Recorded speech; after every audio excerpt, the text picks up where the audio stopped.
내용도 알차고 너무 또 강사님도 너무 또 다들 좋은 또 말씀을 해주셔서 많은 도움이 되셨을 거예요. 근데 조금 오랫동안 앉아 계시니까 좀 피곤하시죠? 그래서 간단하게 제가 퀴즈를 하면서 진행을 할게요.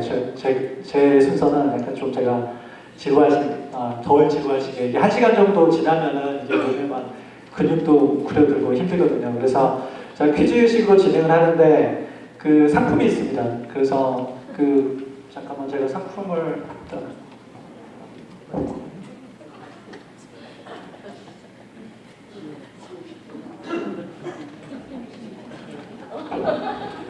석류, 원래 미녀들만 드시는 석류 주스인데 처음에 오셨는데 사장님 대표님 굉장히 피곤해 하시더라고요. 준비하시느라고 어제 오늘 굉장히 신경 많이 쓰시고 그러시느라고 굉장히 피곤해 하시더라고요. 그래서 이걸 아까 하나 드렸더니 지금 얼굴 혈색이 불편하셨어요.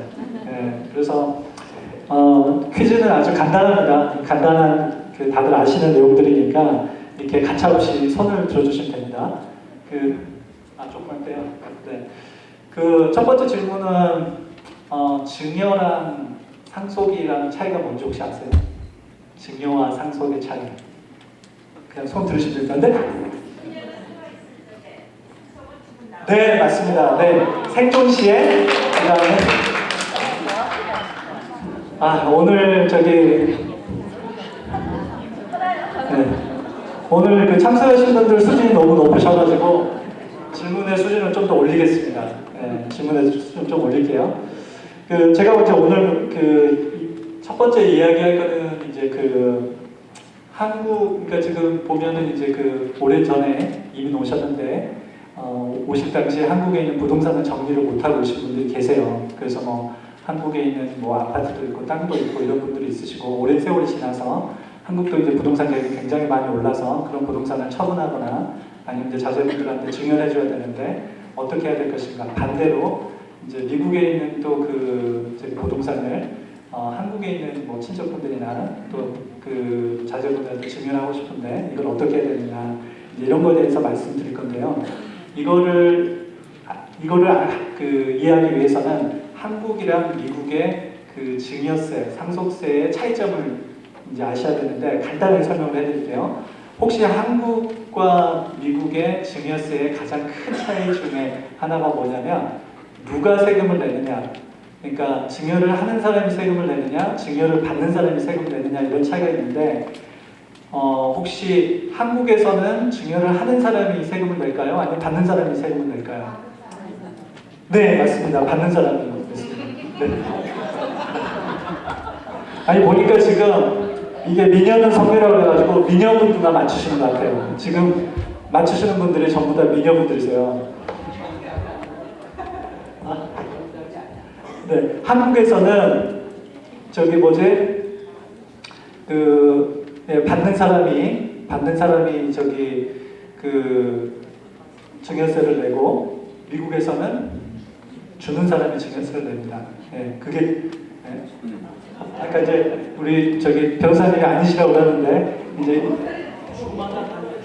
아니요 한국 이게 일반적인 룰이 이렇습니다. 그러니까 이건 일반적인 룰 이야기하는 거기 때문에 여기서 이제 더 깊이 들어가면 복잡해지기 때문에 미국이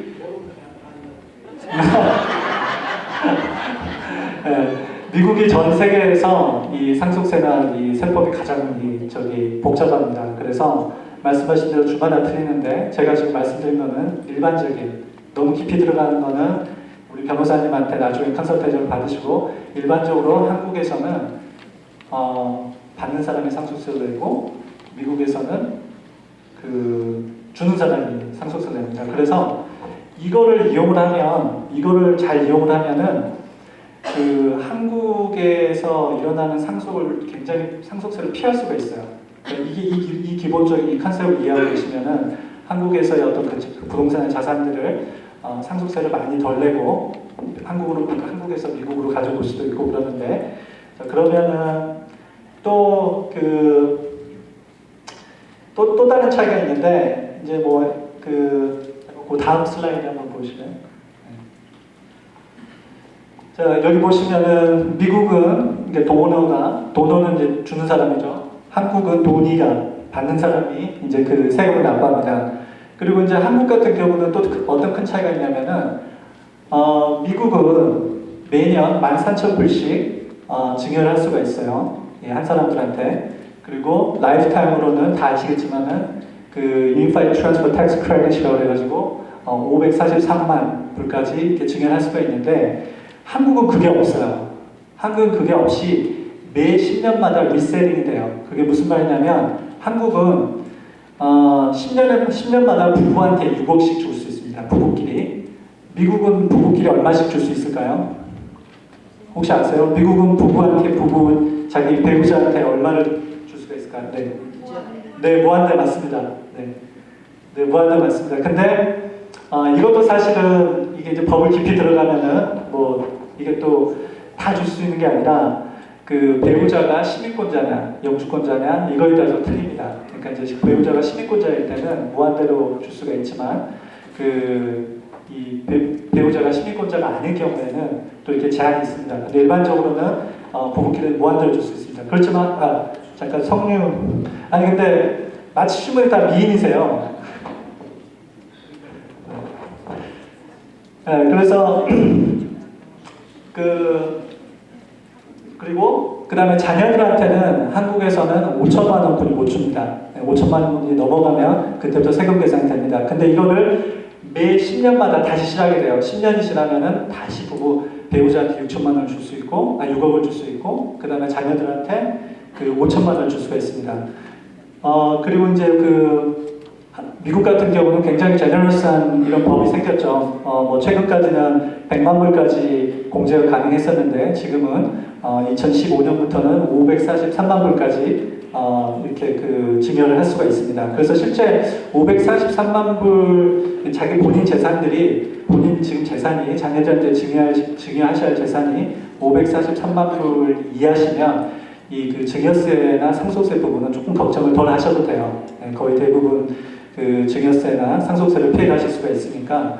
근데 이제 한국은 좀 틀리죠. 한국은 지금 부부끼리 6억분이 부부끼리 잘 들리세요? 그래서 지금 이제 뭐 이런 차이가 있는데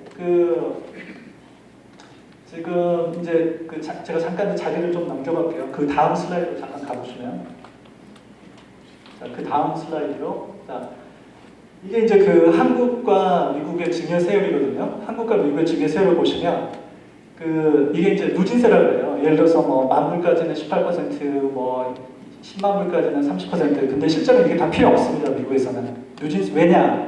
어차피 500만 불까지는 증여를 해도 세금 줄 게 없기 때문에 사실 여기까지 다 의미가 없습니다. 어차피 다 공제가 되기 때문에 결국 500만 불이 넘어가는 한에서는 미국에서 무조건 40% 세율을 받습니다. 미국에서는. 그러니까 간단히 이렇게 생각하시면 됩니다. 미국에서는 543만 불까지는 그냥 증여세나 그 다음에 상속세 상관없이 증여할 수 있지만은 이 금액이 넘어가면 그때부터는 내 재산의 거의 반이죠. 40%가 상속세로 나간다고 생각을 하시면 됩니다. 나중에 이제 우리 변호사님께서 뭐 트러스트나 여러 가지 것들을 이야기해 주실 건데요. 이런 플래닝을 하지 않으면 내 재산의 거의 반이 내가 사망했을 때 상속세로 나간다고 보시면 됩니다. 거기에 비해서 한국은 비슷해요. 10%, 뭐 한 1억이 넘어가면 20%, 그 다음에 50만 불이니까 뭐 한국 돈 5억 원이면 한 30%, 그 다음에 한국으로는 10억이죠. 100만 불이면 40%, 그 다음에 30억, 300만 불이면 한국은 50%예요. 자, 자세히 생각을 해보시면 한국이 상속세에 대해서 더 제너럴스할까요? 아니면 미국이 상속이나 증여에 대해서 더 제너럴스할까요? 미국이 훨씬 제너럴스합니다. 그래서 모든 전략은 자산을 일단 미국으로 옮겨와서 증여를 하셔야 돼요. 한국에서 증여를 하시게 되면 보세요. 부부끼리는 6억분이 공제가 안 되고 자식끼리는 5천만 원분이 공제가 안 돼요. 그런 상태에서 한국에서 증여를 하게 되면 요즘에는 한국도 굉장히 세율이 높아져서 예를 들어서 뭐 부동산 같은 경우 보세요. 뭐 한 100만 불이 넘어간다 그러면 또 300만 불이 넘어간다 그러면 거의 반 이상을 정부에 상속세를 내야 되거든요. 미국의 전 세계에서 세율이 가장 높은 나라가 그 소득세율이 가장 높은 나라가 어딘지 아십니까? 전 세계에서 소득세율이 가장 높은 나라. 네. 전 세계에서 세율이 가장 높은 나라, 세금은 가장 많이 떨어져 나는 나라. 네. 누가 미국 하셨죠? 네, 저기 남자분이 하셨던 것 같은데 아무튼 네. 전 세계에서 세율이 가장 높은 나라가 미국입니다. 일단 그 법인세를 보면요, 미국은 회사들이 34에서 35%, 거기다가 주정부 세율까지 합하면 거의 40%가 세금은 떨어져 나갑니다. 한국 같은 경우는 법인세율이 22%입니다. 캐나다 같은 경우는 27%, 그다음 유럽의 여러 나라들이 뭐 18%, 17%, 22% 그렇습니다.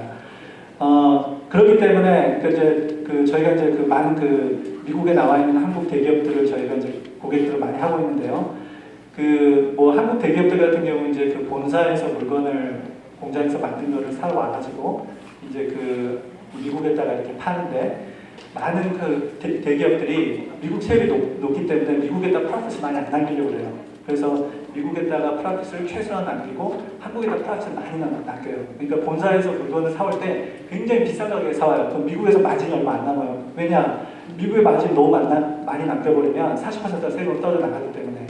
그렇지만은 한국에다 이익을 많이 남기면 한국의 법인세율은 20%거든요. 한국에서는 그러니까 같은 이익을 남겨도 한국에다 많이 남기면 22%만 떨어져 나가고 미국에다 남기면 40% 떨어져 나가요. 그래서 많은 회사들이 미국에다 이익을 안 남기려고 하는데, 이 증여세는 틀려요. 이 상속이나 증여는 미국이 훨씬 더 한국에 비해서 더 이렇게 제너럴스합니다. 그래서 이제 앞으로 제가 말씀을 드릴 건데, 자, 이걸 이용해서 어떻게 이제 한국에 있는 자산을 가지고 올 것인가, 뭐 여러 가지 시나리오가 있는데, 제가 이제 실제 제가 경험했던 거를 해서 제가 간단하게 뭐 한 두세 가지 정도 소개를 해드릴게요. 어떤 분이, 이거는 이제 실제 있었던 분인데, 몇 년 전에, 그러니까 저희가 클라이언트를 가지고 있는 이제 한국 대기업인데 타주에 있어요. 타주에 있는데 그분 직원분이 전화가 왔어요. 전화가 왔는데, 원래 이제 본인이 미국에 살 계획이 없었는데 회사에서 일을 잘하니까 미주 본사에 영원히 남아라, 그렇게 하신 거예요. 그래서 미국에 영원히 남기로 이제 회사에서 다 영주권도 받고 해주기로 하고 이제 결정을 했는데, 문제는 이제 한국에 본인이 결혼해서 살던 아파트를 전세를 내주고 왔어요. 전세를 내주고 왔는데, 그거를 이제 미국에 살 거를 생각을 하니까 미국에 집도 사야 되니까 그거를 팔아서 이제 미국으로 가져오려고 하세요. 근데 이제 미국에서 부동산을 팔면 한국에서 뭐가 있죠? 제일 먼저 한국에서 부동산을 팔면 양도세를 내야 돼요. 양도세를 내야 되고, 그 다음에 이제 이거를 이거는 양도세를 내야 되는데,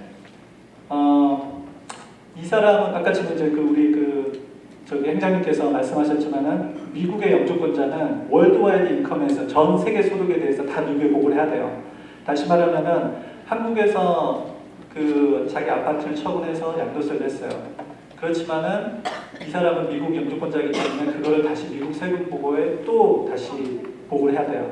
근데 문제는 뭐냐면 미국 세율이 높아요, 한국에 비해서. 그래서 한국에서 예를 들어서 1억을 냈다 그러면 계산해 보니까 미국에다 추가로 1억을 더 내야 돼요, 세금을. 그러니까 너무 아까운 거예요. 이걸 어떻게 할 것인가. 물론 이중과세 방지 조약이라는 게 있어요. 한국과 한미 조세협정이라고 있거든요. 그래서 한미 조세협정이라고 이제 이중과세 방지 조약이 있어서 한국에서 냈던 세금에 대해서는 미국에서 인정을 해줘요. 그렇지만은 일반적으로 미국의 전체적 세율이 한국 세율보다 높기 때문에 그 차액분에 대해서는 한국에 꼭 미국에다 납부를 해야 돼요. 그래서 계산해 보니까 한국에다가 한 1억을 줬지만은 미국에다 또 한 거의 1억 가까이 세금을 내야 되는 경우였어요. 그래서 이제 이거는 그냥 제가 약간 룰을 밴다는 건데, 약간 편법인데, 나는 책임지지 않겠다. 그렇지만은 이렇게 해라. 그렇게 미국의 세금을 내기가 싫으시면, 일단은 한국에서 아파트를 처분하게 되면 그거는 양도세는 피해갈 수 없잖아요. 5억에 사가지고 10억에 팔았으면 5억 이익에 대해서는 한국에 세금을 내야 되니까 그건 피해갈 수 없고, 일단 그거를 내고, 거기에서 나오는 돈을 본인 통장으로 넣지 말고 아버님 통장으로 집어넣어라. 그래서 아버님 통장을 집어넣고 아버님이 그거를 미국으로 전체 금액을 쏘아줘라.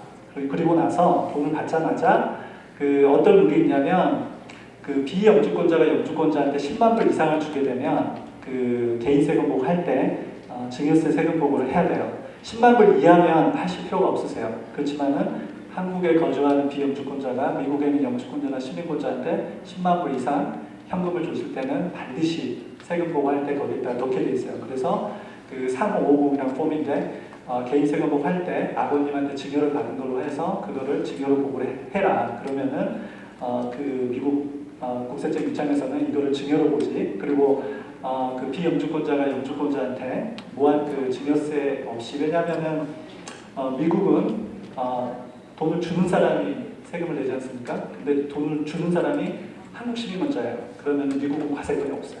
그렇기 때문에 그렇게 해서 아버님 쏘아주는 걸 하고 증여세 공부를 했어요. 하고 나서 몇 년 후에 국세청에서 이 송금된 금액이 뭐냐라고 이제 질문이 왔을 때 증여세 보고한 걸 보여줘요. 이거는 아버님이 증여세 준 거를 증여받을 거고 증여세 보고를 했다. 물론 편법이긴 하지만은 물론 저희가 이제 이렇게 해서 이렇게 이제 무사히 넘어갔던 경우도 있고, 이거는 상속에 관한 건데 또 어떤 분이 또 전화가 오셨어요. 어떤 분이 전화가 오셨냐면 본인은 미국의 영주권자고 본인은 미국의 영주권자인데 어머니가 한국에 부동산을 가지고 계세요. 근데 어머니가 그 부동산을 본인한테 증여를 하고 싶어 하세요. 근데 이걸 어떻게 할 것인가? 자, 그러면은 간단해요. 원칙은 어머니가 부동산을 증여하면 한국에서는 아들이 받는 사람이 세금을 내야 돼요. 미국에 있지만 또 한 가지 안 좋은 게 뭐냐면 아들이 한국에 거주하지 않잖아요. 그러면은 아까 5천만 원 공제를 못 받아요. 5천만 원 공제를 받으려면 자제분한테 증여를 할 때는 5천만 원 공제를 할 수 있고 부부한테 증여할 때는 6억까지 공제를 할 수 있는데 배우자나 자제분이 한국에 거주하지 않고 미국에 거주하잖아요. 그러면 그 공제가 완전히 없어져요. 아예 공제를 못 받는 거예요. 그러니까 만약에 아파트를 증여하게 되면 아드님은 공제도 못 받고 증여한 거에 대해서 증여세를 원래는 아들이 내야 되는데 아들이 미국에 있기 때문에 부모님이 연대 책임이 있어요. 그래서 연대 세금을 내야 될 사람이 한국에 없고 미국에 있을 때는 부모님이 세금을 내게 대신 내주게 돼 있어요. 그래서 그러면 증여세를 내고 그 다음에 그 부동산을 이제 팔아서 미국으로 돈을 가져와야 되지 않습니까? 그 부동산을 팔면은 또 캐피탈 게인 양도 수익에 대해서 또 세금을 내지 않습니까? 그러면 증여세 내고 양도세 내고 그러면 돈이 남는 게 없죠. 거의 한 40% 정도뿐이 안 남죠. 그래서 이걸 어떻게 해야 되느냐. 그래서 여러 가지 방법이 있는데 이제 그 중에 하나가 그분 같은 경우는 좀 더 이렇게 이렇게 쉬웠던 게 어머님이 영주권 프로세스를 하고 계셨어요. 어머님이. 그래서 어머님이 영주권을 받으실 거면 어머님이 영주권을 받고 나서 그 부동산을 처분을 하고 그러면은 양도세는 필요할 수가 없어요. 누가 받든 처분해야 되니까 어머님이 그거를 팔았어요. 팔고 나서 그 다음에 어머님이 미국으로 오신 다음에 어머님이 영주권자이기 때문에 한국에 있는 돈은 그냥 가지고 올 수가 있거든요. 가지고 온 다음에 다시 말하면 아까 말했던 프로퍼리의 로케이션을 미국에서 한국으로 옮기는 거죠. 그러면 그거를 미국으로 가져와서 미국에서 증여해라. 그러면은 미국에서는 아까 얼마까지 세금 걱정 안 하셔도 된다고 했죠? 아까 기억나세요? 5밀리언 정확하게 하면 543만 불까지 걱정 안 해도 돼요. 그래서 어머님이 그러니까 일종의 자산의 로케이션을 한국에서 미국으로 옮기는 거죠. 그렇게 한 다음에 한국에서 증여를 했어요. 미국에서 증여를 했어요. 그러면은 세금 낼 게 없는 거죠. 결국은 원래 원칙대로 했다 그러면 양도세도 내야 되고 증여세도 내야 되지만은 미국 같은 경우는 양도세는 어쩔 수 없는 거고 증여세를 100% 피해가는 경우죠. 자,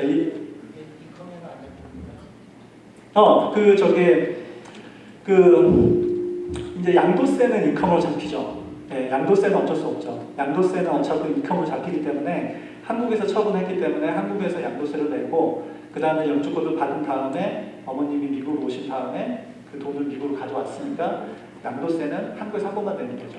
네, 그래서 양도세가 또 한국이 더 미국보다 낮기 때문에 더 이렇게 세금을 더 낮게 피해갈 수 있는 거죠.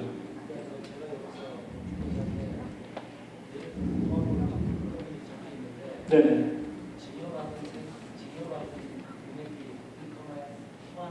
안 돼요. 500만 불까지는 안 돼요.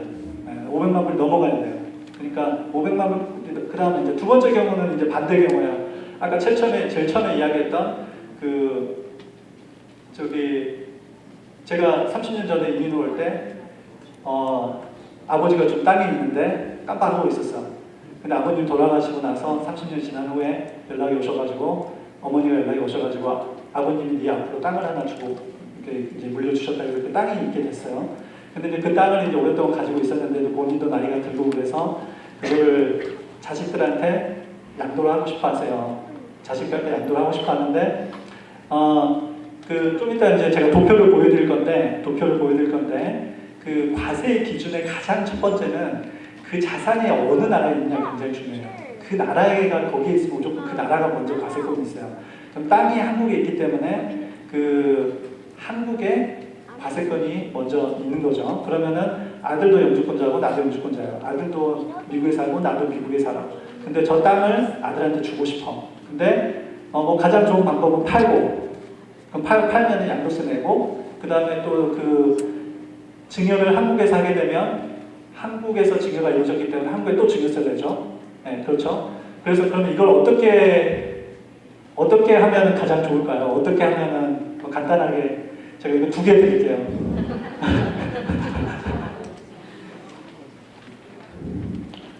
그러니까 한국에서 그거를 파는 순간 일단은 그 양도세를 내야 되고, 그 다음에 한국에서 증여가 이루어지는 순간 한국에서 증여를 하게 되면은 세금을 또 내야 되고, 문제는 내가 미국에 있더라도 미국에 있더라도 그 땅을 미국에서 증여를 하게 되잖아요. 그러면 증여세가 또 무조건 붙거든요. 그래서 일단 하나 드릴게요. 반은 맞추셨습니다. 네. 여러 가지 방법이 있는데 제가 시간이 없으니까 빨리 진행할게요. 여러 가지 방법이 있는데 여러 가지 정답은 없어요. 여러 가지 방법이 있는데 이제 한 가지 방법이 뭐냐면 아버지가 아드님한테 돈을 빌려드려요. 그게 만약에 50만 불짜리였다 그러면 아버님이 아드님한테 50만 불을 빌려줘요. 빌려주고 나서 그거를 아드님이 한국에 송금을 해서 아버님의 땅을 그냥 사는 거예요. 그러면은 양도세만 내게 되세요. 그죠? 그건 증여가 아니니까. 물론 한국에 그런 법이 있어요. 한국에 어떤 법이 있냐면 만약에 가족끼리의 부동산을 사고 팔 때는 적정한 가격이 산정이 안 되면 이거는 매매로 보지 않고 이거는 증여로 본다는 법이 있어요. 그러니까 그거를 피해가기 위해서 적정한 가격으로 해서 그 땅을 한국에서 그러니까 아버님이 아드님한테 돈을 빌려주고 그 돈을 아드님이 한국에서 아버님한테 땅을 사는 거예요. 그리고 사고 나서 그거를 처분을 해서 가지고 오는 거죠. 그러면은 결국 상속세를 피하고 양도세만 내고 미국으로 자산을 가지고 올 수 있는 거죠. 네, 이런 방법도 있고 여러 가지 방법이 있는데, 그래서 결국은 키 포인트는 뭐냐면 이제 그 다음 슬라이드 반대로 한번 올라가시면 죄송합니다. 이거는 증여세 계산하는 건데 우리 또 변호사님이 전문가시니까 증여세는 간단히 증여하는 그런 증여 자산에다가 아까 이야기했던 연간 1년에 13,000불씩 공제할 수 있는 것들 이런 것들 공제하고, 그 다음에 자선단체 기부한 것들 이런 것들 빼고 순수한 텍스업을 정한 다음에 그 다음에 이제 유니파이드 텍스 크레딧이라 해가지고 이 543만 불을 세금으로 이거를 고치면은 이제 텍스 금액이 나오거든요. 그래서 그만큼 이렇게 이제 빼고 이렇게 텍스를 산정하는 건데, 가장 중요한 거는 이 543만 불. 다시 말하면은 아까 말했던 500만 불까지는 미국에서 자산이 500만 불 이하일 때는 증여나 상속세 걱정 안 하셔도 된다. 그래서 이것만 기억하고 계시면 되고, 그 다음 슬라이드로 나오시나요? 네, 그 다음 슬라이드로. 네, 이게 이제 제가 이야기했던 거거든요. 이 테이블이. 자, 이 테이블을 보시면 이거는 지금 증여자가 미국인일 경우예요. 그러니까 증여자가 미국인일 경우에 여러 가지 시나리오가 있죠. 시나리오가 하나, 둘, 셋, 넷, 다섯, 여섯, 일곱, 여덟 가지가 있는데 간단히 설명을 드리면 증여자가 그 미국인일 경우에는 이 재산의 소재지가 어디냐가 되게 중요해요. 이 미국인이 증여자일 경우에는 재산이 만약에 아까 좀 전에 이야기했지만은 미국 사람이면 한국에 있든 미국에 있든 상관없이 미국의 영주권자나 시민권자는 전 세계 월드와이드 인컴에 대해서 세금보고를 해야 돼요.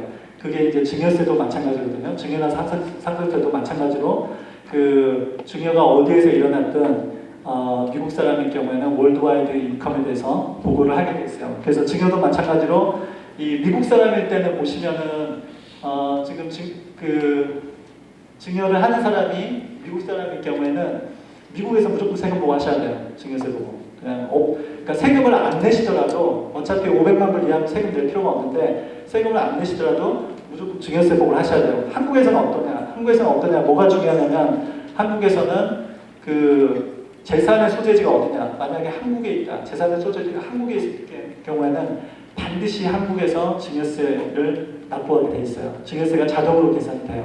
그래서 그 재산의 소재지가 어디냐? 그 다음에 내가 어디에 거주하느냐에 따라서 이 한국과 미국의 동시에 다 증여세를 보고해야 될 수도 있고 한 곳에만 해야 될 수 있는데 그 이중과세 반대 조약이라고 아까 제일 처음에 말씀드렸듯이 한국에서 세금을 납부하게 되면 미국에서 그 세금 낸 만큼을 인정을 받거든요. 근데 그 증여는 그게 해당이 안 돼요. 한미 조세협정에 다른 거는 다 돼 있는데 증여에 대해서는 한국에서 세금 냈다 그래서 미국에서 인정해주고 미국에서 세금 냈다 그래서 한국에서 인정해주고 이게 없습니다. 그래서 증여 같은 경우는 이 부분 이 자산을 그러니까 뭐 키 포인트는 한국에 있는 자산을 미국으로 가져와서 그거를 미국에서 증여를 이루는 거 이런 것들이 키 포인트입니다. 다음 슬라이드도 뭐 간단하게 넘어갈게요. 이제 이거는 뭐 증여자가 미국인이 아닌 경우, 증여자가 이제 한국 사람인 경우인데 한 가지 유의하셔야 할 경우는 내가 한국 사람일지라도 내가 거주를 미국에서 하잖아요. 그러면은 세법상으로 그 미국의 영주권자가 돼요. 그래서 미국에다가도 반드시 세금 보고 증여세 보고를 하셔야 돼요. 그래서 이걸 도표로 정리해놨는데 나는 여러 가지 시나리오를 정리해놨는데 내가 시민권자인 경우 아닌 경우 재산이 한국에 있는 경우 미국에 있는 경우 이런 것들을 이제 정리해놨는데 나중에 한번 제가 원하시면 테이블을 따로 드리도록 하겠습니다. 그 다음으로 넘어갈게요. 이건 아까 전에 제가 이제 이야기를 했던 거고 그 다음에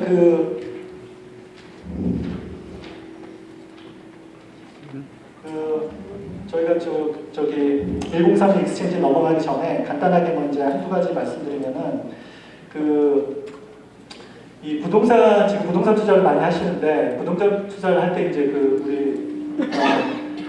우리 행장님께서도 이제 은행 쪽에서도 은행에 이제 부동산 심사를 하거나 이럴 때 요즘에는 이제 아까 스케줄 2를 말씀하셨는데 보통 이제 옛날에는 스케줄 2에다가 그 부동산 관련된 수익이나 소득을 넣고 그러니까 이제 내가 개인이 소유하는 걸로 상업용 부동산을 많이 했는데 요즘은 여러 가지 소송도 많고 그 다음에 이제 예를 들어서 내 부동산 내가 관리하는 불이 났다거나 테넌트가 다쳤다거나 이런 리걸 리디게이션이 있었을 경우에 만약에 이제 부동산이 내 개인 소유로 돼 있으면 내가 무한 책임을 지게 되거든요. 그래서 이런 거를 리걸 프로텍션을 위해서 회사를 만들어서 회사에다 집어넣어요.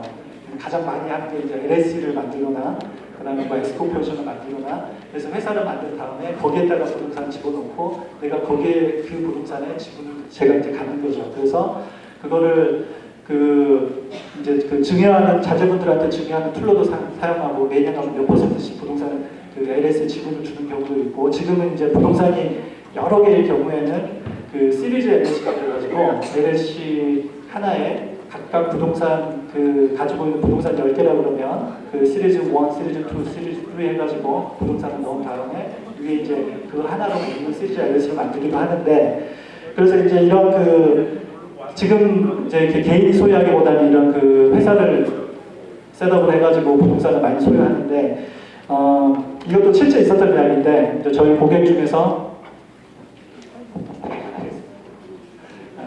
실제 있었던 이야기인데 저희 그 고객 중에서 미국 사람인데 게이예요. 그 아주 이 남자 게이인데 40년 동안을 굉장히 그 아주 잘 살았어요. 그뭐 20살에 만나가지고 거의 지금 70이니까 거의 50년 동안을 이렇게 그 잘 지냈는데 그 사람들이 이제 자기네 이제 노후 대책을 하려고 이렇게 살아있는 동안 부동산을 계속 많이 모았어요.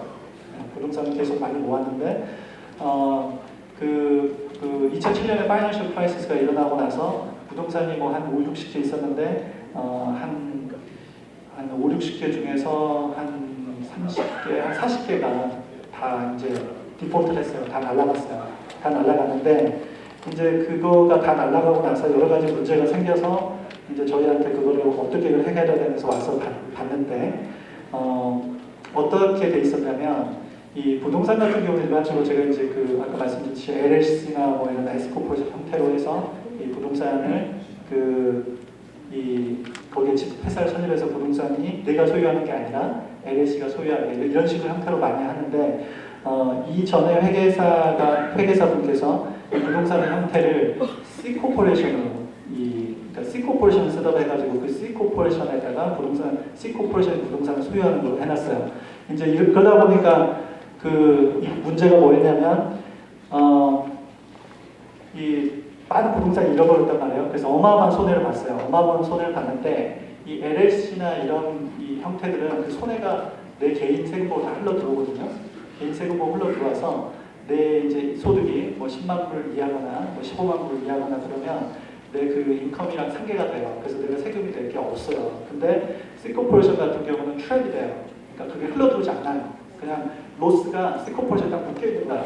그러니까 이 사람들은 어마어마한 몇백만 불의 손해를 봤는데도 자기네들이 여전히 세금을 뭐 몇십만 불씩 내야 되는 거예요. 자기네들도 다른 인컴이 있으니까 이런 현상이 생겨요. 그래서 이제 부동산 같은 경우는 요즘에 이제 많이 개인으로 소유하기보다는 LLC나 이런 회사 형태로 소유를 하는데 반드시 회계사분들이나 변호사분들이랑 상의를 하고 어떤 형태가 가장 적합한지 그런 거를 어드바이스를 받고 하시는 게 좋습니다. 네. 그리고 다음으로 갈게요. 네, 다음은 이제 1031 익스체인지인데 아마 많은 분들이 아시고 아까 우리 대표님께서 설명을 해주셨는데 제가 너무 시간을 많이 제가 짧게 할게요. 네.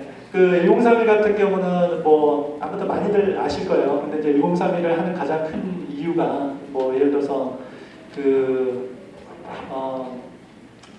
예를 들어서 땅을 소유하고 있다. 땅을 소유하고 있는데 땅 같은 경우는 뭐 이렇게 인컴이 이렇게 제너레이트 되지 않지 않습니까? 그냥 그래서 땅을 갖다가 이렇게 커머셜 빌딩이나 임대를 줄 수 있는 빌딩이랑 교환을 한다거나 그 다음에 그러니까 이런 1031 같은 경우는 여기서 1031을 우리가 흔히 이제 like kinds라고 그러는데 이 부동산과 부동산이나 부동산을 이렇게 바꾸는 거 이제 이렇게 교환을 하면은 거기에서 나오는 양도 이익에 대한 세금을 이렇게 디폴 해주는 거거든요. 연기를 해주는 건데 혹시 여기서 말하는 like kinds가 예를 들어서 내가 아파트 건물을 가지고 있으면 반드시 아파트 건물이랑 교환을 해야 된다. 아니면 내가 뭐 싱글홈을 렌트를 해주고 있으면 반드시 싱글홈을 렌트랑 바꿔야 된다. 이게 맞을까요? 아니면은 그거랑 상관없이 부동산이면 내가 땅을 가지고 있지만은 내가 상업용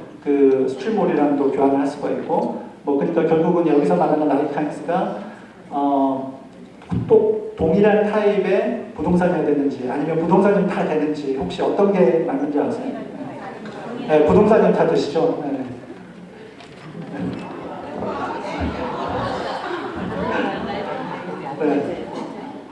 네. 그래서 뭐 여러 가지 그런 이유 때문에 이제 이런 라이칸 103 익스체인지를 하는데요. 뭐 여러 가지 이유가 있어요.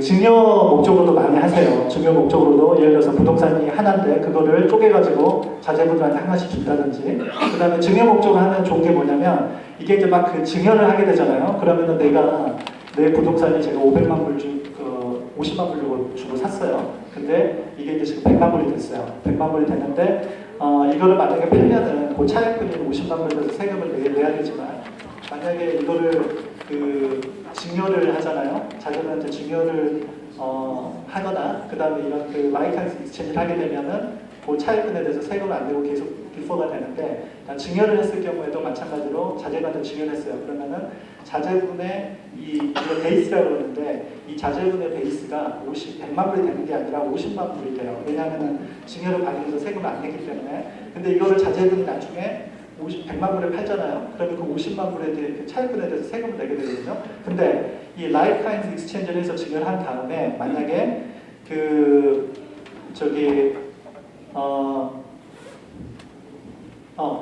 이 라이프카인즈 익스체인지를 해서 이거를 그 자산을 쪼개놨다가 이거를 나중에 돌아가시고 나서 상속을 하게 되면은 그 스텝업 베이스라는 게 있어요. 그 상속을 하는 순간 모든 부동산의 베이스가 50만 불이 아니라 현 시가의 100만 불로 올라와요. 그래서 그거에 그리고 그 차익분에 대해서는 그러니까 한 번에 이렇게 스텝업 베이스가 되면서 일단은 500만 우리가 500만 불까지 우리가 이렇게 자산을 줄 수가 있는데 거기를 넘어가지 않으면은 세금 계산이 안 되고 내 베이스는 내가 이 자제분의 베이스는 50만 불이 아니라 100만 불이 돼서 나중에 100만 불에 팔아도 세금 낼 게 없는 거예요. 그래서 그런 식으로도 좀 이렇게 이용을 할 수가 있고요. 그래서 여러 가지 방법들이 있는데 그 다음 슬라이드로 가볼게요.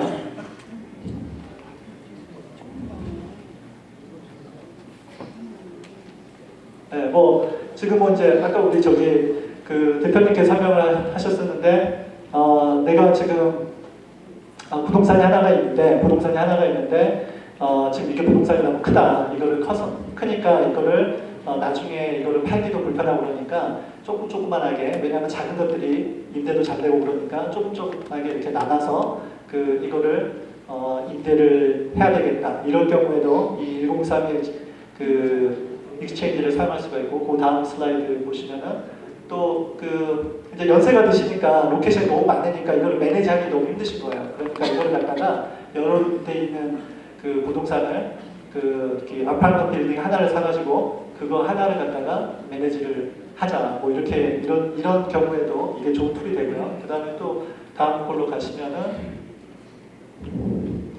자 이제 시카고가 너무 추워서 캘리포니아나 플로리다로 이사를 가세요. 그러면은 그럴 경우에 일리노이에 있는 프로퍼티를 팔고 캘리포니아에 가서 또 사면은 여기서 세금을 내고 나면은 이 돈이 얼마 남지 않지 않습니까? 그것 가지고 작은 프로퍼티를 사야 되는 경우 그런 경우에 세금을 내지 않고 일리노이에 있는 프로퍼티랑 캘리포니아, 플로리다에 있는 프로퍼티를 교환을 하는 거죠. 그래서 그런 식으로 해서 그럼 세금이 디퍼가 되고 그래서 그런 식으로 로케이션을 옮길 때도 사용할 수가 있고요. 그 다음에 아까 말했던 에스테이트 플래닝 할 때 지금 내가 큰 빌딩에 있는데 지금 자제분들이 여러 명이다. 그러면은 이거를 자제분들한테 나눠주기 위해서 이 하나 프로퍼티를 여러 개로 나눠서 익스체인지 하는 경우도 있고요. 그리고 이제 다른 경우도 여러 가지 경우가 있는데 또 이게 장단점도 있는데 이게 베이스 그러니까 내가 기존에 가지고 있던 빌딩들은 아주 오랫동안 강간상각을 했기 때문에 베이스가 얼마 남아있지 않아요. 근데 이 103 익스체인지를 하면은 그 베이스가 그대로 따라가요. 그렇기 때문에 강간상각에 대한 혜택이 좀 줄어들 수가 있어요. 또 그 대신 또 다른 면에서는 내가 샀던 프로퍼티가 월등히 밸류가 높아요. 그 차익분에 대해서 또 강간상각이 인정이 되기 때문에 내가 지금까지 가지고 있는 프로퍼티는 강간상각을 다 써버려가지고 세금 혜택이 별로 없는데 차익분에 내가 산 프로퍼티가 월등히 가격이 높아서 또 강간상각을 좀 더 이용할 수도 있고 그래서 여러 가지 양날의 칼 같은 여러 가지 이슈들이 있는데 다음 슬라이드로 넘어가 볼게요. 자, 아까 이제 대표님께서도 아까 이야기를 하셨는데 가장 중요한 것 중에 하나가 이제 45데이 룰이라고 반드시 내가 이 프로퍼티를 팔았으면 45일 안에 프로퍼티를 꼭 찾아야 돼요. 그렇기 때문에 아까 대표님 말씀하신 대로 45일 안에 무슨 어디 결혼식장에 가 이렇게 드레스 찾는 것도 아니고 프로퍼티를 커머셜 프로퍼티 같은 경우 45일 안에 찾는 건 굉장히 힘들거든요. 그래서 반드시 미리 1년이나 2년 전에 그뭐 선익kim 사장님 대표님이나 이렇게 그 부동산 관계자분들이랑 이 미리 플래닝을 해가지고 미리미리 찾으시는 게 가장 중요합니다. 그리고 두 번째는 프로퍼리 그 다음에 그 프로퍼리를 팔고 나서 180일 안에 꼭 그 다음 새로운 프로퍼리를 클로징 해야 돼요. 그래서 이제 이게 이제 그 가장 큰 룰인데, 그 다음 슬라이드 가보면 그 다음 슬라이드 가볼게요. 이 45일 룰 안에는 또 세 가지가 있어요. 45일 룰 안에는 꼭 세 가지를 기억하셔야 되는데, 첫 번째는 세 가지 중에 하나를 하시면 돼요. 첫 번째는 반드시 3개의 프로퍼리를 찾으셔도 되고, 그러니까 반드시 하나나 2개, 3개까지 프로퍼리를 찾을 수가 있어요. 근데 나는 3개를 더 원한다. 나는 한 10개를 더 사고 싶다. 그러면은 200% 룰이 있어요. 이거는 뭐냐면 나는 3개 가지고 만족 못해. 나는 10개를 해야 돼. 그러면 내가 지금 방금 팔았던 내 프로퍼리가 100만 불이었어요. 100만 불이었는데 이 10개 프로퍼리 내가 사고 싶어. 익스체인지 하고 싶어. 이 10개 프로퍼리를 다 더하는 밸류가 200%를 내가 판 프로퍼리의 밸류에 200%를 넘어가면 안 돼요. 그러니까 내가 100만 불짜리를 팔았으면 그 200만 불 한도 안에서 100개건 1000개건 10,000개건 프로퍼리를 찾아서 원하는 대로 익스체인지를 할 수가 있어요. 그래서 이제 200% 룰이라고 그러거든요. 그래서 반드시 새로 찾는 프로퍼리의 모든 그 프로퍼리를 더한 밸류가 내가 팔았던 프로퍼리의 200% 밸류를 넘어가면 안 돼요. 3개 이상의 경우, 3개 이상의 경우. 네, 그 다음에 이제 95% 익셉션은 뭐냐면 200%가 넘어갔어. 나는 한 1000개를 사고 싶어가지고 했더니 훨씬 넘어갔어. 한 500%가 됐어. 그래도 할 수가 있는데, 그 대신 뭐냐면 200%가 넘어간 대신에 95%다 클로징을 해야 돼요. 그러니까 내가 프로퍼리를 100개를 찾았어. 근데 전체 더한 밸류가 200% 훨씬 넘어갔어요. 초과했을 시에는 95%, 100개 중에서 95개는 무조건 사셔야 돼요.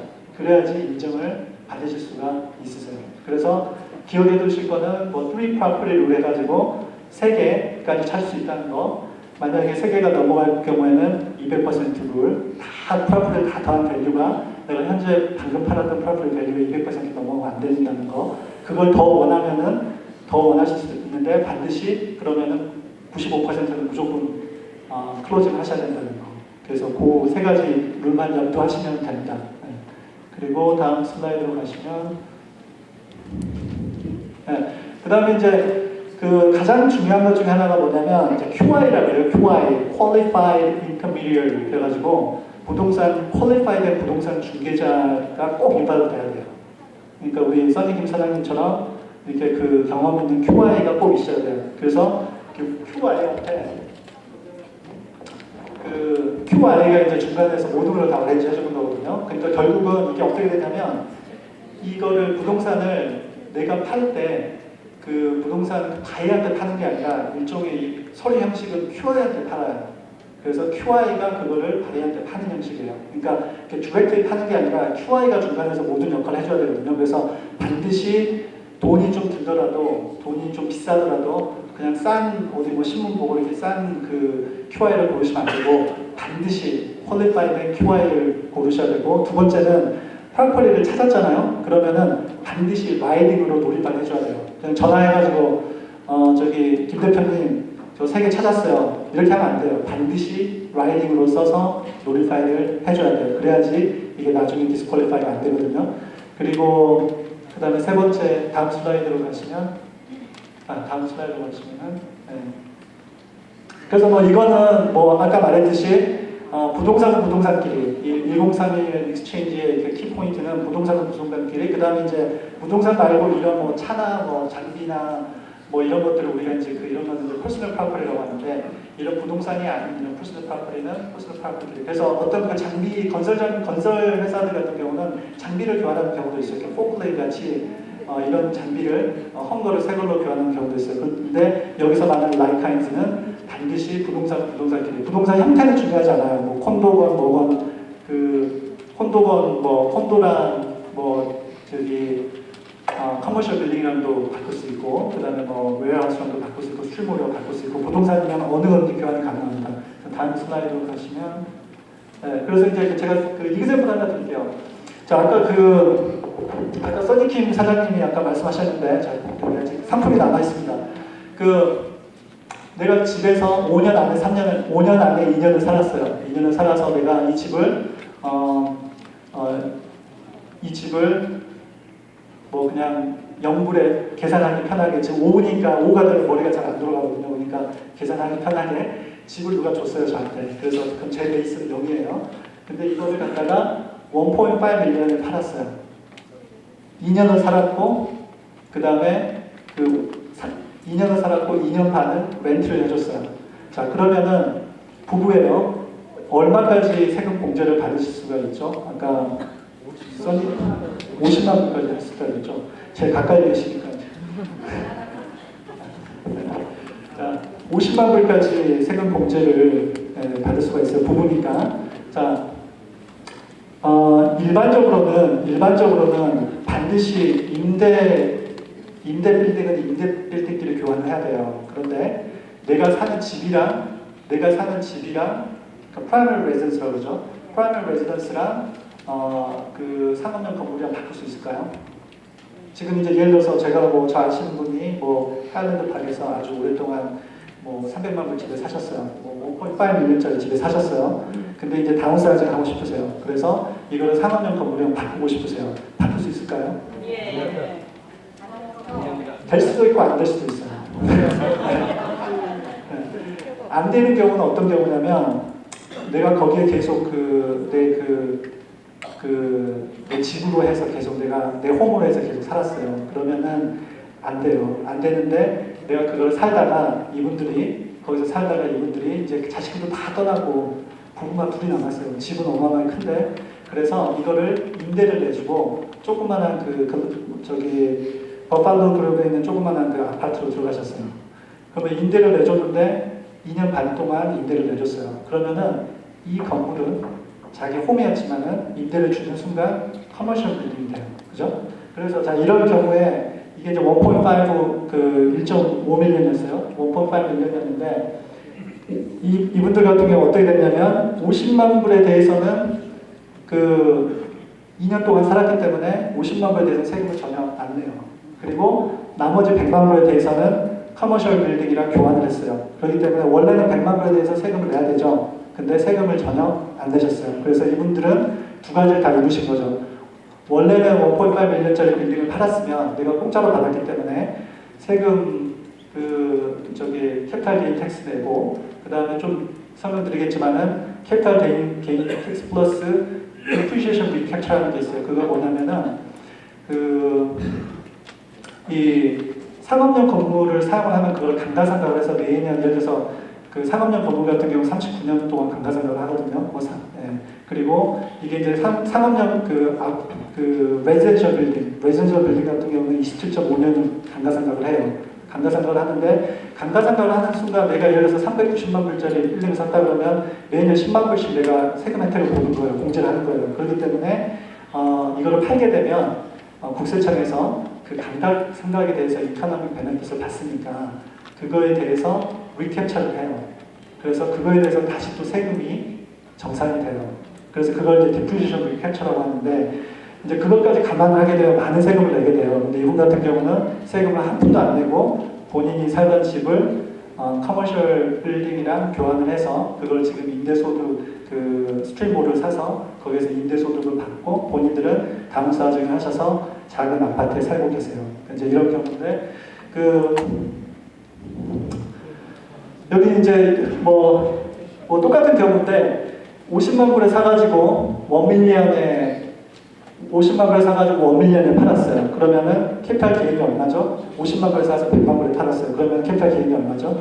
50만 불이죠? 50만 불이면 15% 캐피탈 게인 텍스가 계산이 돼요. 그러면 7만 5천 불 세금 계산이 되고 만약에 이게 캘리포니아 같은 경우는 아까 우리 변호사님 이야기했는데 미국은 주마다 이 법이 굉장히 틀리거든요. 그러니까 이 가장 어려운 부분이 하나가 이제 주세법인데 저희 같은 경우로 사실은 일리노이보다는 타주에 굉장히 많은 클라이언트가 있어요. 동부부터 서부까지 클라이언트가 있는데 가장 힘든 부분이 뭐냐면은 각 주마다 이 주세법이 틀리기 때문에 저희는 이제 주세법만 담당하는 직원이 한 명 있어요. 그래서 주마다 주세법이 있을 때마다 그 사람 리서치를 하고 우리랑 같이 의논을 하고 결정을 해요. 그래서 주세법이 굉장히 이게 다양한데 캘리포니아 같은 경우는 9.3% 세금이 또 있어요. 그러니까 결국 이 프로퍼티가 캘리포니아에서 있었다고 하면은 총 세금을 12만 불을 내게 돼요. 그러니까 50만 불에 사서 100만 불에 팔았어요. 그럼 50만 불 캐피탈 게인이 생겼는데 결국은 12만 불 세금을 내는 거예요. 근데 우리가 지금까지 설명했던 이 1031 익스체인지를 하게 되면은 이거를 영원히는 아니지만 아주 오랜 시간 동안 디폴을 할 수 있어요. 만약에 1밀리언 가지고 빌딩을 샀다 그러면 더 큰 빌딩을 살 수 있겠죠. 근데 103 익스체인지를 안 하고 1밀리언 세일즈 프라이스에다가 세금 12만 불 띄고 어쩌고 하면은 훨씬 내가 남는 돈이 한 88만 불 되는 돈이 남게 되는데 그걸로 빌딩을 사게 되면 아무래도 내가 살 수 있는 빌딩의 옵션이 더 낮아지겠죠. 그래서 많은 사람들이 이런 1031 익스체인지를 많이 사용을 합니다.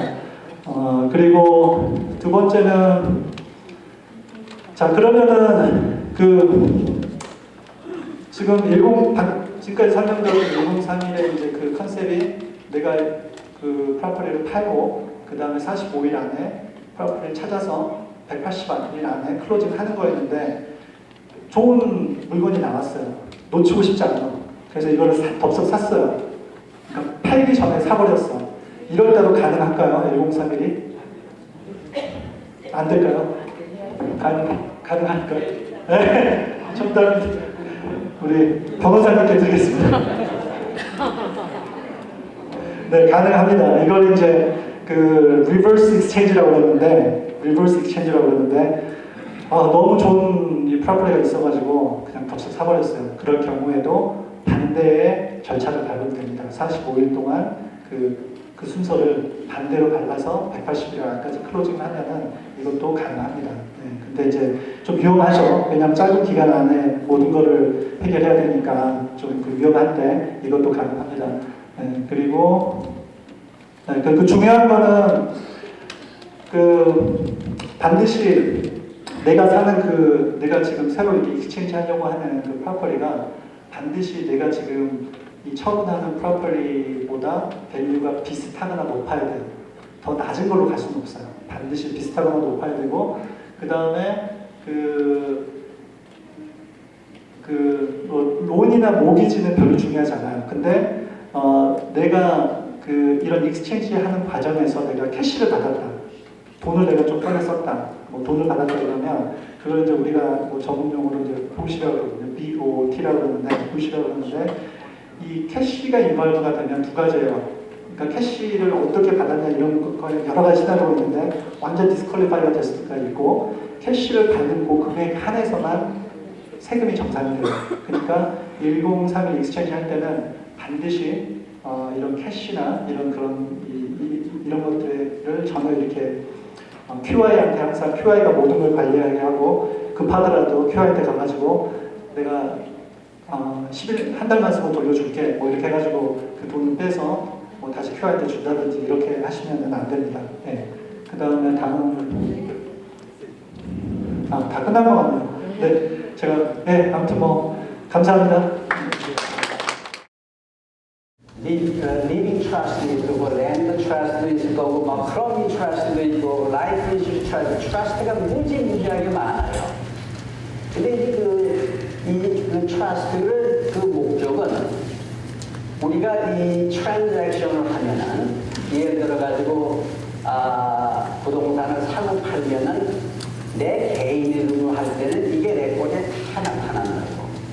그래가지고 언제 어떤 분은 뭘 하다가 돌거리를 했는데 그 상대편 변호사가 그 사람 이름을 조사해 보니까는 재산이 무지하게 많은 거예요.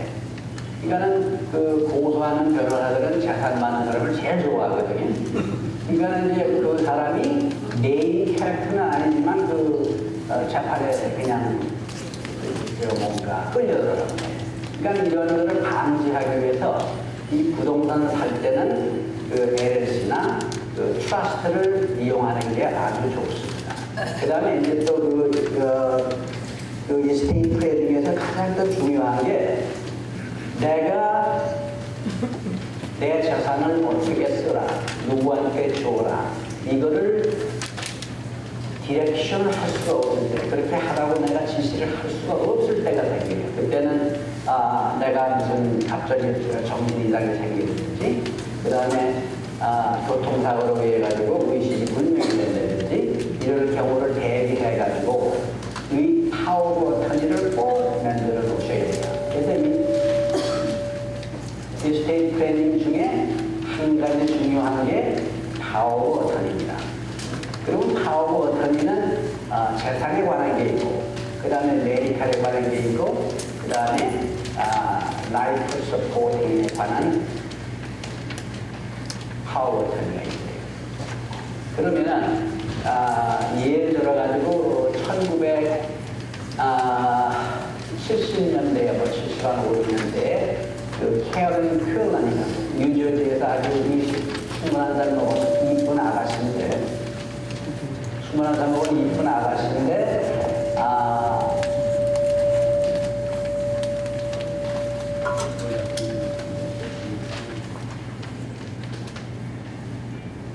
다이어트를 하고 있었어요. 이제.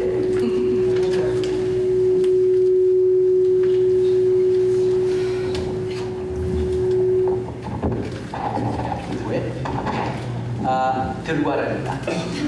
그래서 그 다이어트를 하고 있었는데 지금 파티에 초청을 받았어요. 그래가지고 이제 그 초청에 가서 이제 무슨 그 배알리움이라는 약도 먹고 그 다음에 술도 한잔 먹은 거예요. 근데 이게 의식불명이 됐어. 근데 깨어나질 않아요.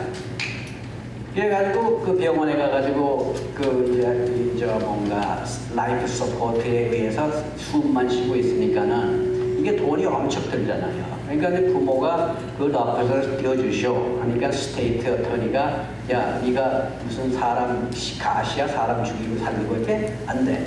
그러니까는 부모가 야 내 자식이 어때? 네가 돈 낼 거야? 띄워 하니까는 이게 시비가 된 거예요. 그래서 이게 이제 그 뉴저지 수프림 코트에 가니까는 그러면은 캐런이 살아있을 당시에 내가 그 라이프 서포트에 있으면은 내가 살고 싶지 않다는 무슨 증거를 내라. 그래가지고 이제 뭐 친구들 얘기 이런 거 저런 거 해가지고 2년이 걸쳐가지고 간신히 통과가 돼가지고 그 라이프 서포트를 뺐어요. 그런데 이게 나고 이 캐런 사건이 나고 미국 전역에 야 이제 우리 리빙 트러스트를 해야겠다. 그 리빙 트러스트라는 게 내가 라이프 서포트에 의해서 생명을 유지할 경우는 그렇게 하지 말고 뛰어라. 그래서 이 리빙 트러스트가 굉장히 중요합니다. 그게 이 스테이트 플랜 중에 하나가 들어가요. 그런데 뭐 죽는 사람은 모르잖아요. 근데 그 남아있는 사람이 큰 고통이라고. 그 다음에 이제 또 월스트리트 케이스는 그래도 사람들이 안 해. 2005년에 낸시 크루저라고 미조리에 사는데 그 자동차 액시던트로 해가지고 의식불명이 잃어버렸어요. 그것도 그 퀸단계 마찬가지로 그 미조리 코트에서 그것도 뭐 죽이지 못한다.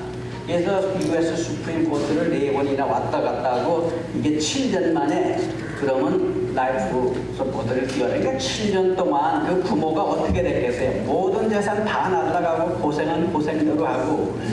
그러니까 이러한 일을 방지하기 위해서 이 리빙 트러스트를 꼭 만들어 놓으셔야 돼요. 그 다음에 오케이. 그것들 조금 이따 말씀드릴게요. 10분만. 그 다음에 이제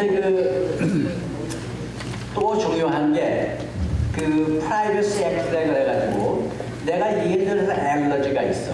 또 내가 무슨 뭐를 먹으면 안 돼. 뭐를 하면 안 돼. 이러한 경우에 그 메디컬 인포메이션을 릴리즈를 해야 돼.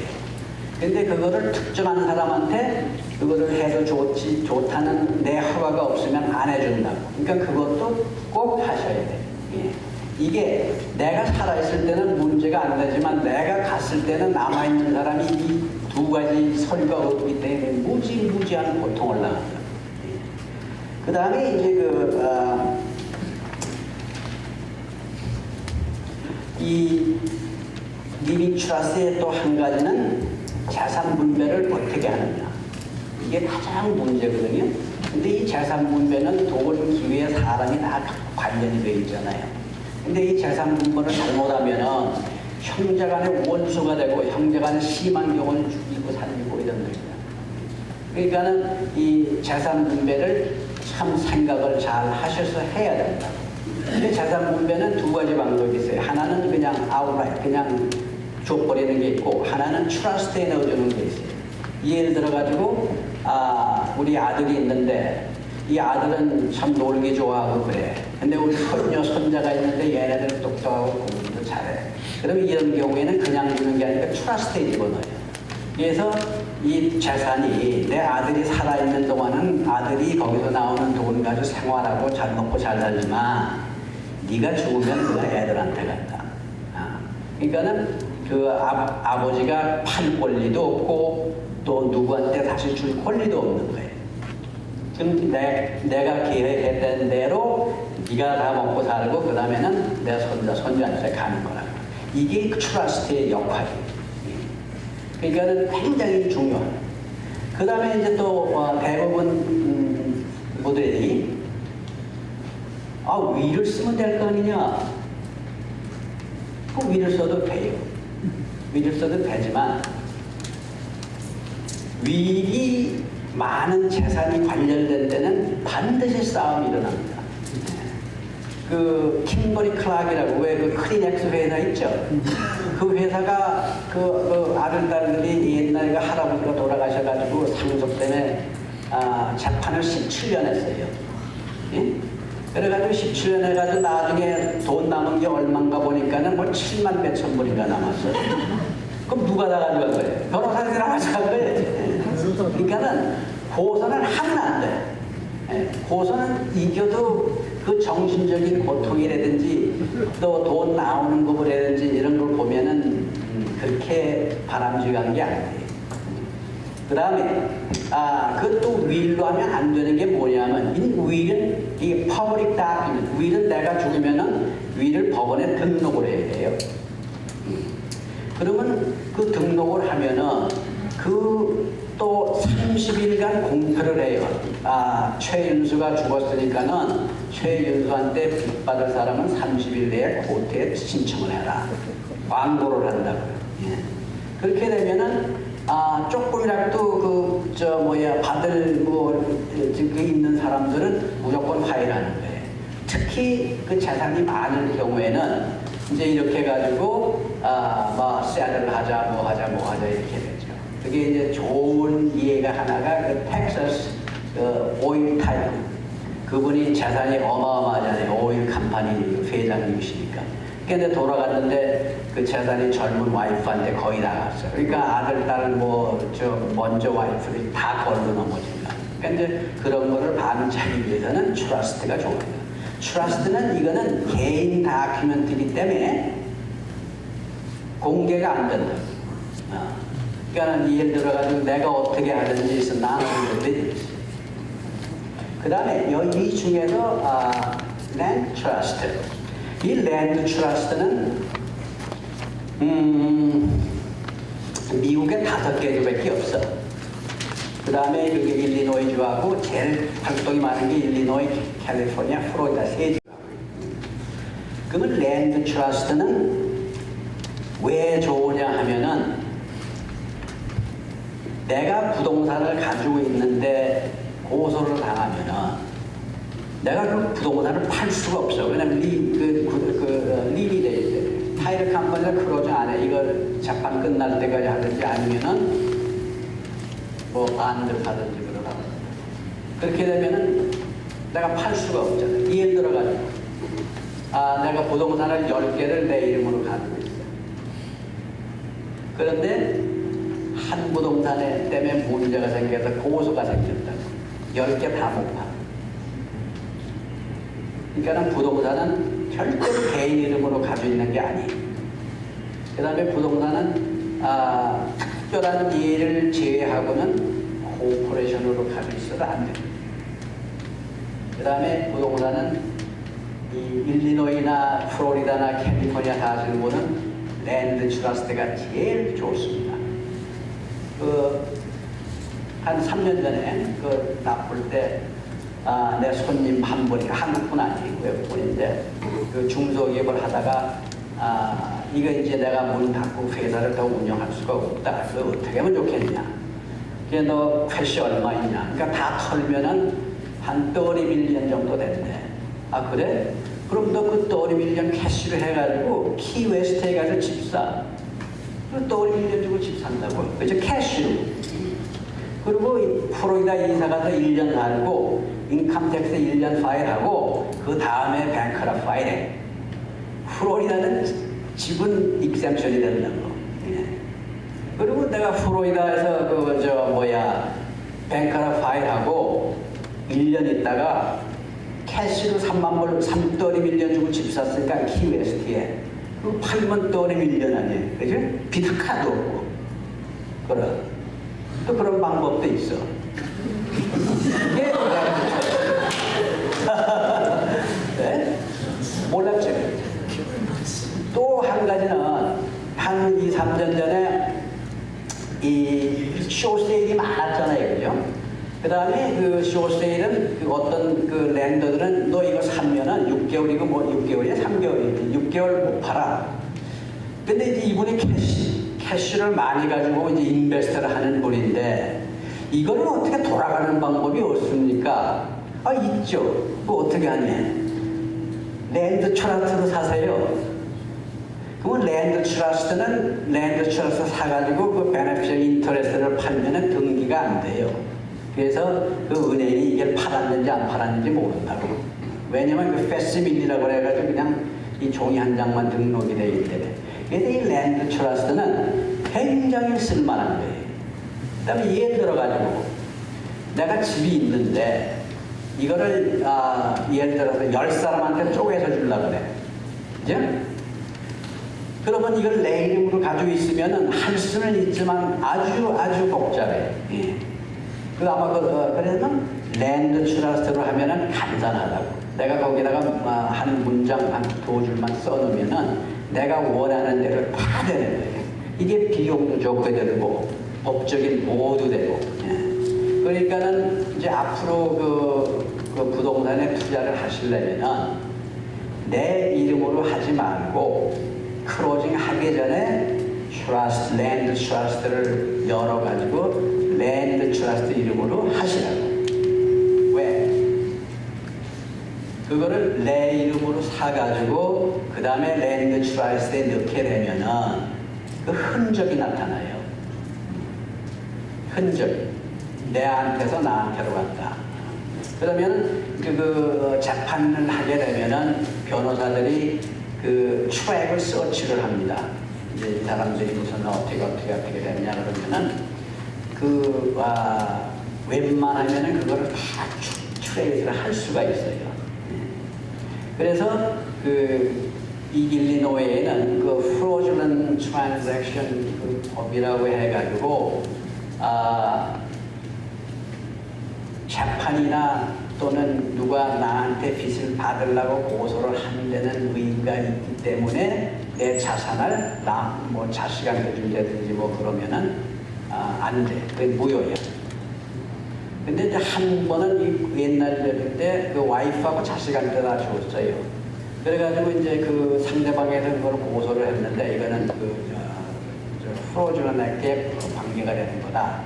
그래서 내가 가가지고 판사님 그 아주머니는 30년 동안 뒷바라지하고 알뜰한 서방님 만나가지고 이제 빨가벗게 생겼는데 그 집 하나 주는 게 그렇게 사기입니까? 그러니까는 판사가 어디 말이 맞다고 그러니까는 그런 그 부인이나 자식한테 가는 거는 그 상황에 따가지고 예외가 될 수가 있어요. 그렇지만 이걸 전혀 관계없는 사람한테 한다면 안 돼. 그 다음에 그 랜드 트러스트는 내가 주인이 아니에요.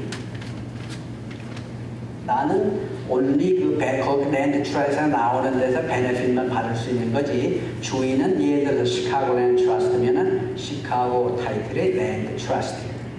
그래서 이게 요상한 게 뭐냐면은 부동산을 동산으로 바꾸는 거예요. 그러니까는 좀 이해가 안 가시죠? 미국 법에 의해서 동산은 내가 고소당하나 뭐하면은 저지만 받으면 무조건 린이 붙는 거예요. 뭐 하든 안 하든. 그러니까 이게 동산이니까는 린이 붙일 수가 없죠. 그죠? 이제 그러한 이익점이 랜드 트러스트. 그러니까 랜드 트러스트는 무지무지하게 쓸 때가 많아요. 그 다음에 아까 박 회계사님 말씀은 1031. 근데 그거를 이제 어느 분들은 자식한테 상속할 부동산이 있으면은 자식한테 상속할 부동산을 랜드 트러스트로 사시라고. 그래가지고는 1031 익스체인지를 계속 하면은 나중에 10만 불짜리가 상속할 때 가니까는 10밀리언이 됐다. 그러면 그 세금 한 푼 안 내고 아들한테 10밀리언 주는 거예요. 그러니까는 이제 그런 방법도 있고, 가장 중요한 거는 이 트러스트를 우리가 상속세를 안 내고 자손 대대로 물리는 거라. 그런데 어떻게 하느냐? 지금 연방 법에 의해 가지고 아까 박 회계사님 하나 5.4 빌리언까지는 풀이야, 풀이. 세금을 안 내셔. 그런데 이거를 코밍글을 해 놓으면은 나중에 세금을 또 내요. 그러니까는 이제 5.4 빌리언을 딱 떼내 가지고 트러스트 A에다 집어넣는 거예요. 그죠? 그러면 이거는 지금 상속한 데에서 재산이 분류돼야 그 다음에, 이제, 우리 와이프가 먼저 죽으면은 그렇게 하고, 또 내가 먼저 죽으면 그렇게 하고. 그러면은 내가 죽을 때 내가 가지고 있는 재산은 트러스트 A1하고 관계가 없다고요. 이미 우리 와이프가 죽을 때 그 재산은 띄워놓은 거니까. 그죠? 왜 그러냐면, 텍스 프리. 그 다음에 이제 내가 죽을 때 요번에 트러스트 우리 와이프가 죽을 땐 트러스트 1이니까 내가 죽을 땐 트러스트 2라고. 그죠? 트러스트 2에 그 돈이 들어가. 똑같이 5.4 밀리언.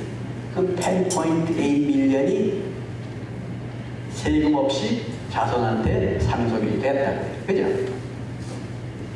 안 그래요? 그런데 여기에 문제가 하나 있어. 이 생명보험이 많으신 분들, 뭐 10밀리언, 20밀리언, 30밀리언 막 이렇게 많으신 분들은 이게 문제라고요. 왜 그러냐? 이 생명보험에 대해서도 상속세를 내야 돼요.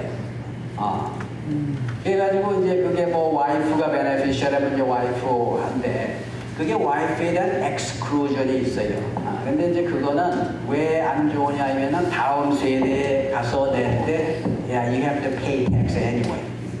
그래서 이 라이프 인슈런스를 들 때는 물론 베네피셔리를 와이프가 하시려도 좋지만 절대 남편은 하지 마시고요. 그 애들한테 직접 하시는 게 좋아. 어떻게 하느냐? 아까 박 회계사님이 1년에 14,000불은 훌이라고 했잖아요. 그죠? 네. 그러면은 기프트 트러스트를 하나 만들어요. 그죠? 기프트 트러스트를 하나 만들어, 트러스트를. 그 다음에 그 베네피셔리가 누구냐면 우리 아들이든 손녀라든지 누구든지 자우리가. 그러면은 내가 한 사람당 14,000불이니까는 1년에 24,000불은 세금 없이 트러스트에 집어넣을 수가 있다고요. 그죠? 그죠? 그러면은 그 트러스트로 하여금 내 인슈런스를 사게 해. 그러면 트러스트가 내 그 인슈런스 내고 또 트러스트가 베네피셔리니까 내가 죽으면은 그 인슈런스가 어디로 가요? 트러스트한테 가죠. 그다음에 그 트러스트는 누구 거예요? 애들, 손자, 손녀, 뭐 아들 다 아니, 그죠? 세금 한 푼 안 내고 몇 밀리언이 넘어가잖아. 그러니까 이게 트러스트가 이렇게 비유리풀한 거라고. 근데 트러스트가 다 똑같은 트러스트가 아니고 이 안에 여러 가지 트러스트가 있어요. 그러니까는 또 이 트러스트는 개인마다 그 사정마다 그 성격이 또 다 달라요. 그러니까는 이 사람이 했다고 해서 그게 나한테도 맞는 게 아니라고, 또 저 사람이 했다고 해서 좋다고 해서 내가 나한테 좋은 것도 아니야. 그러니까 내가 독이 되는 거는 다른 사람한테 약이 될 수 있고 다른 사람 약이 되는 게 나한테 독이 될 수 있다. 그러니까 이거는 자기 그 시츄에이션을 반영할 수 있게끔 뭐 회계사라든지 변호사라든지.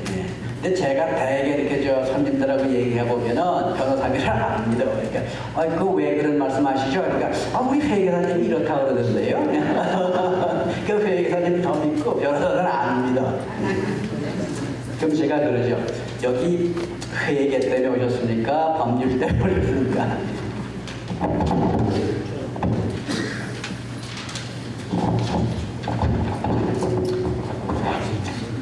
그 다음에 이제 트러스트를 해놓으면은 이 부동산세 증가하는 것을 방지를 할 수가 있어요. 제가 지금 이 타픽이 쭉 있는데 왔다 갔다 하는데 이 대개 부동산에 올라가는 건 일률적으로 올라가는 것도 있지만 그 히스토리를 리뷰해요. 이 집들이 얼마에 팔리고 얼마에 팔리고 얼마에 팔리고 얼마에 팔렸냐. 그러니까 지금 마켓 밸류가 얼마냐. 그러니까 이제 제가 가끔 듣는데 가끔 얘네 많이 들어요.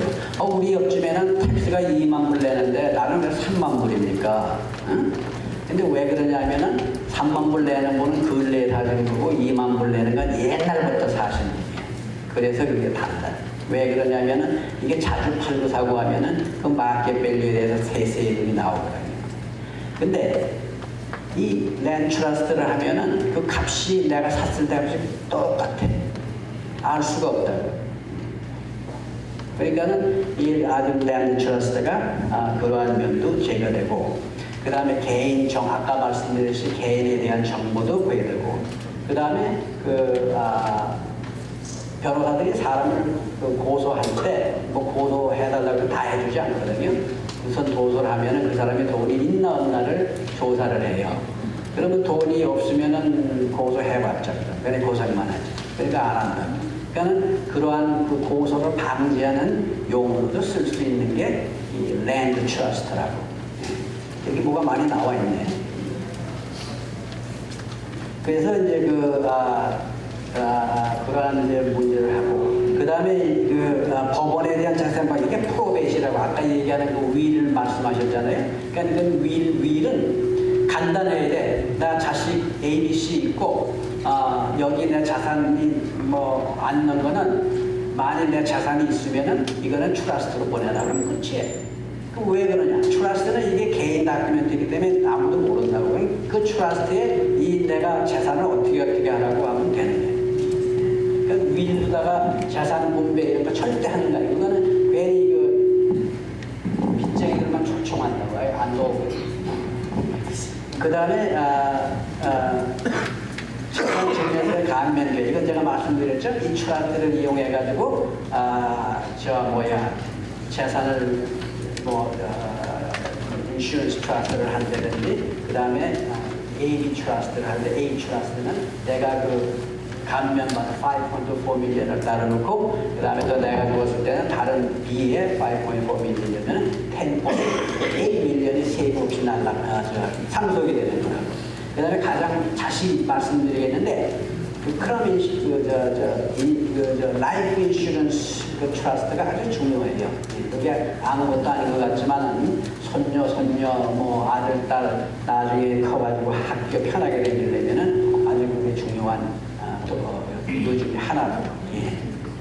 그 다음에 아까 의료에 관한 건 제가 말씀드렸죠. 이거는 반드시 파워 어터니를 꼭 만드셔야 된다니까. 두 가지 장기하고 장기 뭐 기증하려면 안 한다고 그러면 하고, 그 다음에 메디컬 인포메이션을 누구한테 주겠는가 하고, 그 다음에 내가 만일 그 인공적으로 호흡하려면 인공기를 띄워도 좋다는가 하고, 이게 대한 그걸 하셔야 돼요. 그럼 다 했나?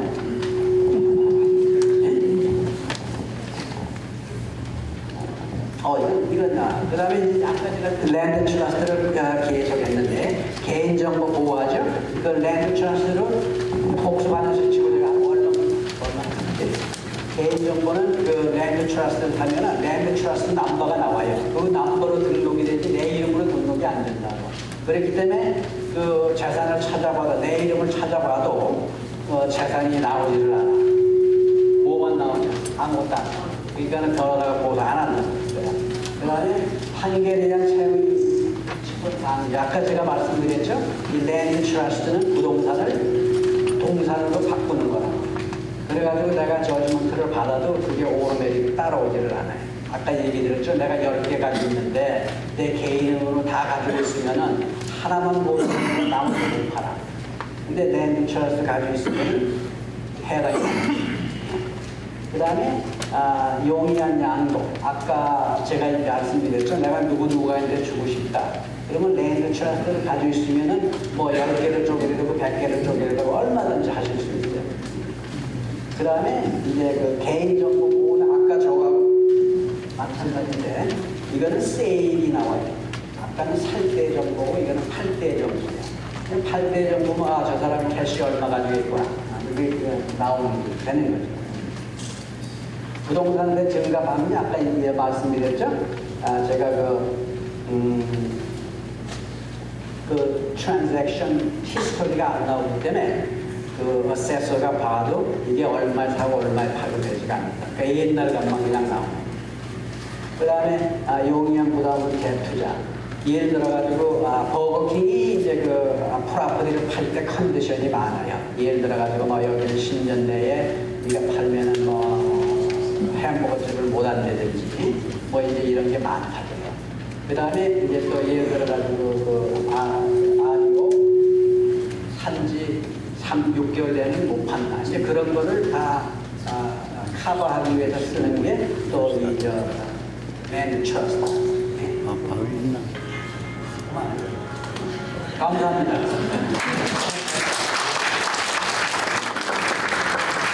어떻게 여러분들 도움 좀 되셨어요? 네, 그래서 시간이 많이 간 관계로 그냥 질문은 저희가 여기서 나눠서 개인적으로 받고요. 이제 그거 오늘 그 세미나가 여러분들의 이렇게 다운사이징과 또 은퇴 생활을 준비하고 노후 생활을 행복하게 보내는데 좀 작은 도움이나 됐으면 하는 마음으로 오늘 자리를 준비했고요. 그 이외에 계속 있으신 질문들은 이제 추후에 저희들이랑 개인적으로 연락을 하시면 감사하겠고 지금 조심해서 돌아가시기 바랍니다. 감사합니다.